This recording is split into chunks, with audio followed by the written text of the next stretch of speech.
Kelompok-kelompok Salafi Wahabi ini sekarang menginfiltrasi polisi dan tentara. Di kepolisian 23.000 yang terpapar ajaran-ajaran ini. Di TNI 9.300 yang terpapar. Mohon maaf Bapak dari kepolisian dan TNI, saya bertanggung jawab dengan data ini. Dan hari ini mereka membentuk firqoh-firqoh dan organisasi kecil-kecil yang mereka namakan Toliah di dalam kepolisian yang bernama Polisi Cinta Sunnah. Setelah ketahuan oleh Mabes Polri, dirubah menjadi pembelajar cinta sunnah. Dan hari ini semua dari mereka sudah dipetakan, diprofiling, dan diberi pilihan. Mau jadi polisi atau keluar dari kepolisian. Sebagian dari mereka menyatakan keluar dari kepolisian. Nggak apa-apa, daripada polisi kita dipenuhi oleh sampah-sampah ideologi seperti ini.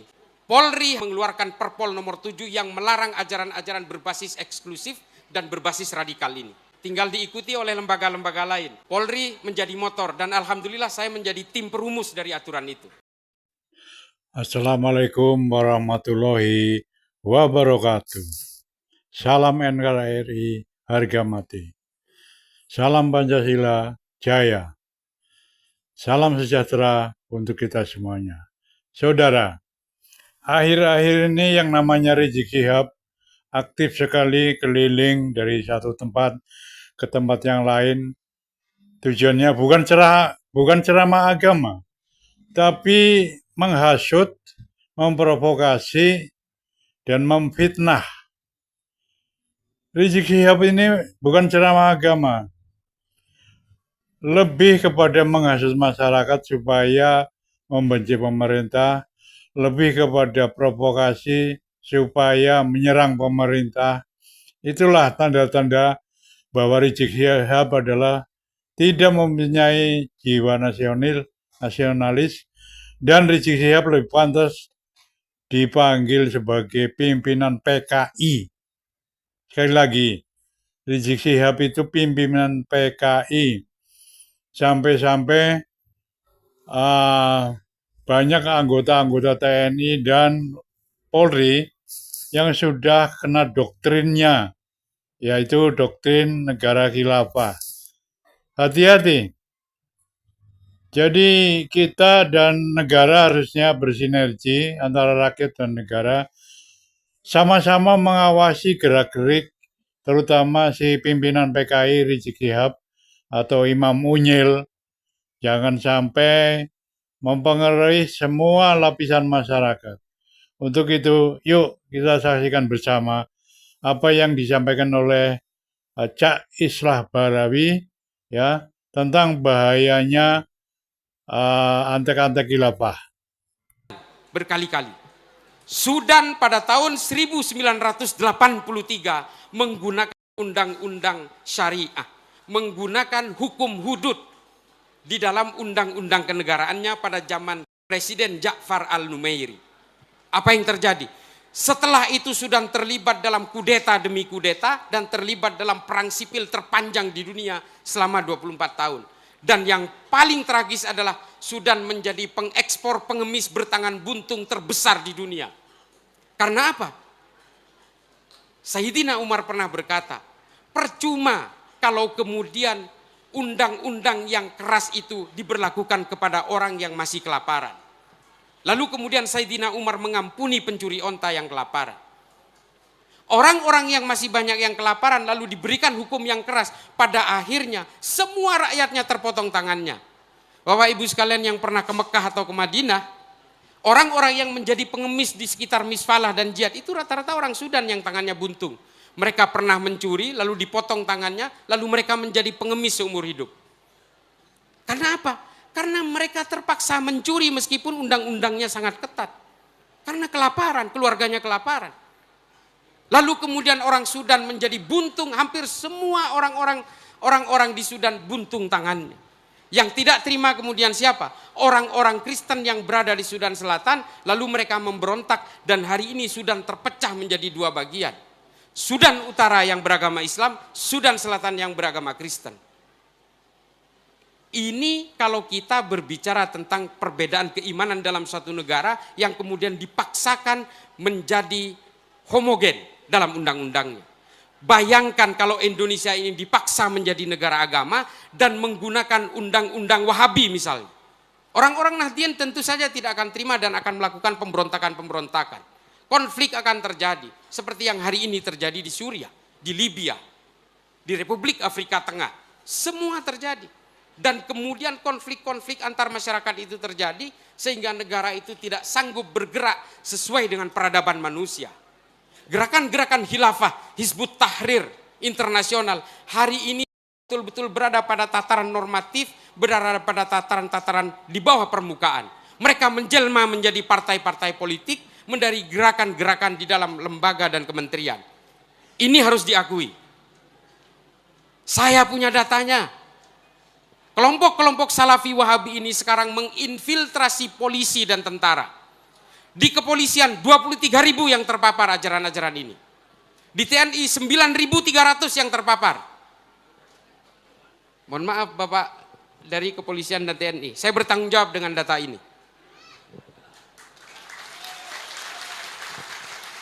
Dan hari ini mereka membentuk firqoh-firqoh dan organisasi kecil-kecil yang mereka namakan Toliah di dalam kepolisian yang bernama Polisi Cinta Sunnah. Setelah ketahuan oleh Mabes Polri, dirubah menjadi pembelajar cinta sunnah. Dan hari ini semua dari mereka sudah dipetakan, diprofiling, dan diberi pilihan. Mau jadi polisi atau keluar dari kepolisian. Sebagian dari mereka menyatakan keluar dari kepolisian. Mereka lebih memilih mereka. Nggak apa-apa daripada kita, polisi kita dipenuhi oleh sampah-sampah ideologi seperti ini. Ini kan disiarkan. Polri mengeluarkan Perpol nomor 7 yang melarang ajaran-ajaran berbasis eksklusif dan berbasis radikal ini. Sudah keluar aturannya. Tinggal diikuti oleh lembaga-lembaga lain. Polri menjadi motor dan alhamdulillah saya menjadi tim perumus dari aturan itu. Ajaran-ajaran berbasis khilafah ini kemudian berusaha menunggangi agama untuk menghipnotis kita. Seolah-olah khilafah ini adalah ciptaan Tuhan, seolah-olah ini warisan Nabi Muhammad, lalu kemudian supaya kita terbius bahwa khilafah ini adalah proyek masterpiece yang harus kita laksanakan. Salah seorang pendakwah pernah saya protes, pendakwah terkenal, dia membawakan hadis yang mengatakan bahwa jika orang Islam tidak mau menganut sistem ideologi pemerintahan khilafah, maka dia termasuk orang yang berkhianat terhadap Islam. Dia membawakan itu dari hadis Imamul Hakim dalam Al-Mustadrak ala Sahihain. Saya bantah itu. Karena kitab ini dibuat oleh Imamul Hakim dalam keadaan pikun, Pak. Ini bukan buatan Tuhan, Bapak Ibu sekalian.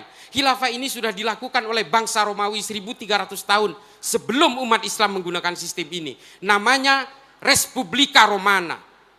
Namanya monarki absoluto. Namanya Concilium Plebis. Malu kita kalau kita ngaku bahwa ini buatan Allah. Orang Romawi sudah lebih dulu menggunakan sistem ini. Lalu kemudian mereka mengatakan ini sistem Allah, maka kalian harus ikut kami semua. Semua gerakan-gerakan politik ideologi transnasional ini menunggangi Islam supaya mudah menghipnotis kita.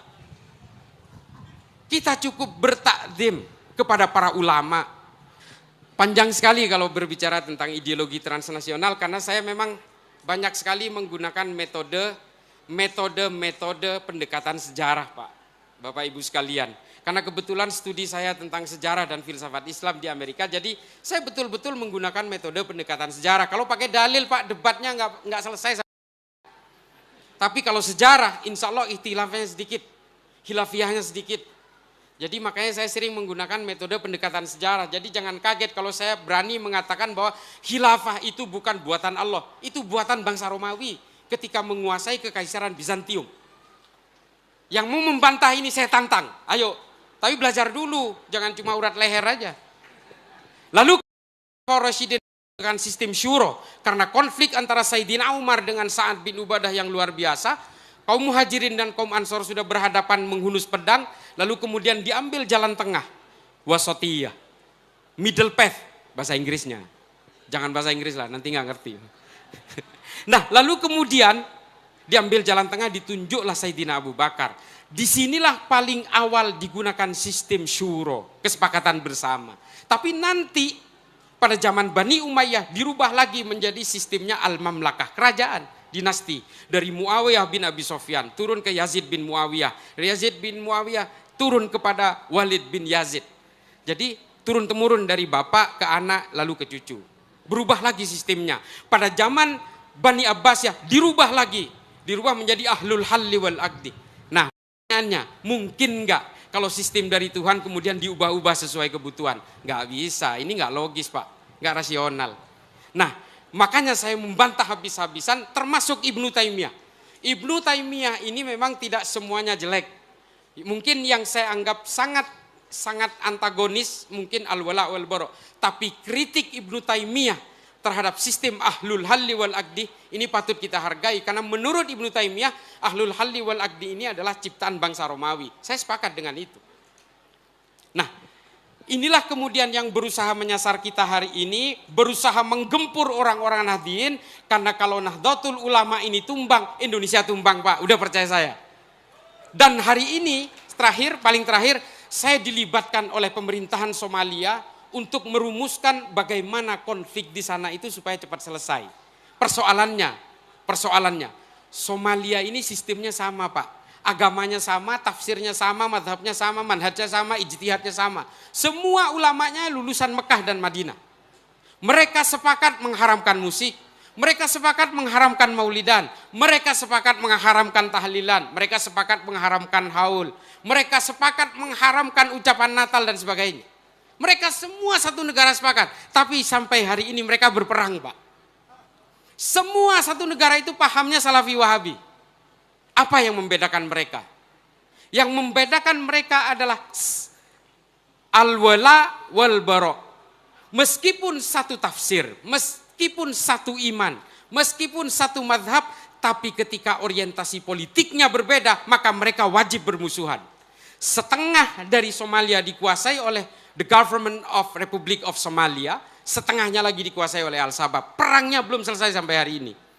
Lalu mereka meminta saran. Saya terlibat dalam berbagai konferensi dengan mereka. Saya pernah konferensi juga dengan presidennya, karena masa pandemi kemarin saya tidak bisa ke sana, meskipun saya sudah pernah ke Mogadishu. Lalu saya katakan, satu kuncinya yang Anda butuhkan, Nahdlatul Ulama. Ini benar. Saya sampaikan betul kepada mereka. Masa sumpah boleh. Saya sampaikan, then you need Nahdlatul Ulama. Saya katakan begitu kepada mereka. Kalau kalian tidak punya lembaga sejenis Nahdlatul Ulama, maka kalian tidak akan punya perekat tanpa syarat. Di Indonesia perekatnya, bridgingnya adalah Nahdlatul Ulama. Orang-orang Islam, orang-orang Kristen, orang-orang Hindu, Buddha, Konghucu di Indonesia memang semuanya memiliki nilai-nilai supremasis, harus kita akui. Semua manusia ini punya keinginan-keinginan supremasis Pak. Kita ingin menguasai istri, istri ingin menguasai kita, yang laki-laki. Kan begitu? Ini baru dari suami istri, belum dalam kehidupan beragama, belum dalam kehidupan berbangsa. Semua punya keinginan supremasis. Orang-orang pasti sibuk membangun tembok-tembok, tapi lalai membuat jembatan Pak. Nahdlatul Ulama adalah jembatan-jembatan di antara tembok-tembok itu. Pemerintahan Somalia saya sarankan untuk membentuk sebuah wadah sejenis Nahdlatul Ulama yang bisa menjadi jembatan, yang bisa menjadi perekat di antara semua perbedaan-perbedaan itu. Nah, betapa pentingnya Nahdlatul Ulama, saya tidak mau taklid juga, tidak ingin terlalu memberhalakan juga, tapi ini adalah fakta yang kita rasakan hari ini. Kalau Nahdlatul Ulama ini terpecah belah, terpengaruh oleh ajaran-ajaran ideologi transnasional seperti Salafi Wahabi dan kelompok Hizbut Tahrir, maka kita tidak mustahil akan saling bacok sesama teman ini. Kita akan saling tebas Pak. Kita sudah punya sejarah-sejarah tidak nyaman di masa lalu. Kita pernah mengalami perang-perang sesama orang Islam. Kita pernah membunuh sesama orang Islam. Pembunuhan Sayyidina Utsman, pembunuhan Sayyidina Ali, pembunuhan Sayyidina Hasan, Sayyidina Husain. Ini semua pembunuhan sesama orang Islam Pak. Perang Jamal, perang Siffin, perang Hurrah, perang Zab. Ini adalah perang-perang sesama orang Islam. Keluarga Ibnu Saud dengan keluarga Ibnu Rashidun yang melibatkan umat Islam di Saudi terlibat dalam 8 kali perang dan menewaskan 14.000 orang Islam di Arab Saudi. Ini harus kita jauhi Pak. Tidak mustahil kalau kita termakan oleh ajaran-ajaran ideologi transnasional ini, kita akan saling tebas dengan tetangga sendiri. Kita akan saling tebas dengan orang-orang yang hari ini berkumpul dan tidak mustahil suatu saat akan bermusuhan. hanya gara-gara terpengaruh oleh ajaran-ajaran yang berbasis al-wala wal bara ini. Saya kira begitu. Mudah-mudahan ini bisa menjadi maslahat terutama bagi saya pribadi yang fakir ilmu ini, dan mudah-mudahan bisa menjadi manfaat bagi seluruh umat di dalam bangsa ini. Akhiran, ihdinas siratal mustaqim, wallahul muwaffiq ila aqwamit thoriq. Wassalamualaikum warahmatullahi taala wabarakatuh.